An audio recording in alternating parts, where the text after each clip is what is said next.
शरदचंद्र पवार साहेबांची तुतारी, महेश अण्णा कोठेंची तुतारी, महाराष्ट्रात धुमाकूळ घालते तुतारी, शहर उत्तर मध्ये धुमाकूळ घालते तुतारी, तुतारी तुतारी तुतारी आणि फक्त तुतारी. गेल्या 20 वर्षात विकासाला फटका, कुठेच नाही विकासाचा पट्टा, यांच्या आशीर्वादाने चालतोय गुट्टा, खोट्या आश्वासनांचा महापूर. अंधारा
ज्यांनी आता इथं बालेकिल्ला म्हणत होते, आता हा बालेकिल्ला कोणाचा आहे हे आता लोकांनी दाखवून दिलेलं आहे. या भागामध्ये बदल हे लोकांनी ठरवलेलं आहे, कारण 20 वर्षामध्ये त्यांची फसवणूक झाली.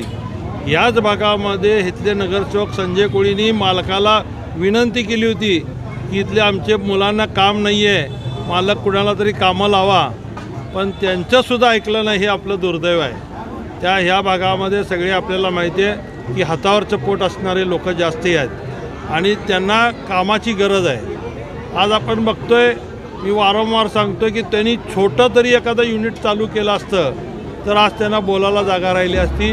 प्रत्येक एरियामध्ये गेल्यानंतर लोकांची हीच मागणी आहे की ह्यांनी काही केलं नाही आणि महेश कोटे काहीतरी करू शकेल, ही भावना सगळ्याच्या मनामध्ये आहे. कारण मी माझं IT पार्कला लेट जरी झालं असलं, आता हिने 2-2 वर्ष झाले वगैरे म्हणा लागलेत. आपल्या सगळ्याला माहिती आहे की 1 वर्षापूर्वी भूमिपूजन झालं आणि त्या भूमिपूजनच्या वेळेस 50 लाख रुपये खर्च केले. 50 लाख रुपये डेव्हलपमेंट फंड आणि बांधकाम परमिशनला खर्च झाले. 1.5 कोटी रुपये ग्रामदैवत सिद्धरामेश्वराला त्या कंपनीकडनं द्यायला लावले. हे जर मला फसवायचं असतं तर त्या 1.5 कोटीची नुसती इमारत जरी उभा केली असती तर सगळ्याला कळालं असतं की IT पार्कचं काम सुरू झालं आहे. पण नुसतं फसवून आपल्याला मतं घ्यायची नाहीत. ह्यामध्ये IT पार्क आज उलट आपण जर पाहिलं, महाराष्ट्रामधल्या बरेचसे IT पार्क आज महाराष्ट्र सोडून बाहेर चाललेले आहेत. हिंजेवाडीमधून सुद्धा जवळजवळ 28 ते 30 युनिट तिथून बाहेर गेलेले आपल्या सगळ्यांना माहिती आहे. त्याचं कारण आहे की महाराष्ट्र शासनाने काही धोरण त्याच्या बाबतीत आहे ते बदलण्याची गरज आहे. कारण फॉरेन कंपनीमध्ये जे त्यांना हे मिळणार आहे, त्याचे बेनिफिट्स मिळणार आहेत, ह्या कंपन्या मोठमोठ्या येत असताना त्यांना ते बेनिफिट कमी होत चाललं आहे आणि म्हणून महाराष्ट्रामध्ये कुठली IT नवीन येत नाही. पण तरीसुद्धा अशा परिस्थितीतसुद्धा मी सगळ्यांना शब्द देतो की आम्ही आत गेल्यानंतर सगळे नियम आम्ही जे काय पोषक करता येतील ते करण्याचा प्रयत्न करू. पुण्यामध्ये सुद्धा IT क्षेत्र का सुरू झालं तर त्यांनी पहिल्यांदा क्रिस्टोफर बेनिंजर नावाच्या एका आर्किटेक्टला तिथं आणलं आणि बानेर आणि हिंजेवाडी ह्या भागामध्ये आम्ही काय इन्फ्रास्ट्रक्चर करणार आहोत तो इन्फ्रास्ट्रक्चर त्यांनी दाखवला आणि लोकांना आवाहन केलं की आम्ही ह्या सगळ्या सुविधा करून देतो आहे तर तुम्ही या. आणि त्यावेळी लोक कंपनी त्या ठिकाणी आलेले आहेत आणि त्यामुळं आत्ता आपल्याला सुद्धा तशाच मोठ्या प्रमाणात करायची गरज आहे. त्याचवेळी काहीतरी डेव्हलपमेंट होणार आहे. नुसतं भूलथापा इलेक्शनला मारून चालणार नाही. तुम्ही 4 वेळा निवडून आला, 4 टर्ममध्ये काय केलं तुम्ही सांगा. प्रत्येक इलेक्शनला तुम्ही सांगता दररोज पाणी देतो, प्रत्येक इलेक्शनला सांगता गेल्या त्यांच्या अजेंड्यामध्ये सुद्धा IT पार्कचं त्यांनी टाकलेलं होतं, तुम्ही काढून त्यांचा गेल्या वर्षाचा जाहीरनामा बघा. मग काय केलं प्रयत्न ते तरी सांगा ना. एकसुद्धा प्रयत्न त्याच्यासाठी तुम्ही IT आणण्यासाठी केला नाही. म्हणजे लोकांना खोटं बोलूनच मतं गेल्यासुद्धा घेतला. आत्तासुद्धा तुम्ही स्वतःची नाकर्तेपणा दुसऱ्यावर ढकलण्याचा प्रयत्न करता. महेश कोटेंनी फसवलं म्हणून सांगता. अरे तुम्ही काय केलं ते सांगा ना. महेश कोटेची काय जबाबदारी नव्हती. महेश कोटेला आजपर्यंत काय कोणी निवडून दिलेलं नाही आहे. त्यामुळं तुम्हाला निवडून दिलं आहे, तुम्ही जबाबदारी घेतली आहे.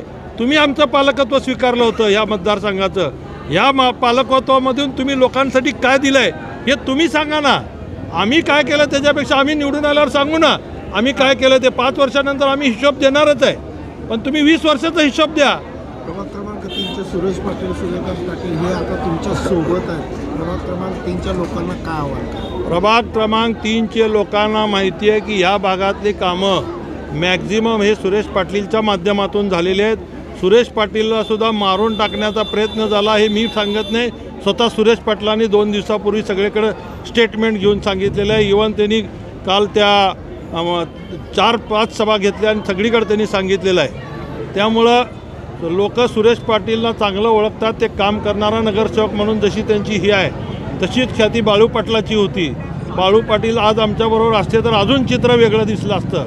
पण जरी असलं तर त्यांच्या रूपाने सूरज पाटील पूर्ण त्यांच्यावर दबाव असतानासुद्धा सगळं दबाव बाजूला ठेवून ते आज उघडपणे माझ्या या ठिकाणी काम करत असताना आपल्याला पाहायला मिळतं आहे. आणि नागेश वल्ल्यासुद्धा आता आपल्याला माहिती आहे की पण उघड आलेले आहेत. त्यामुळे 3 नंबर प्रभागात कमीत कमी 10,000पेक्षा जास्त लीड आम्हाला मिळेल अशी खात्री मी या ठिकाणी देतो आहे.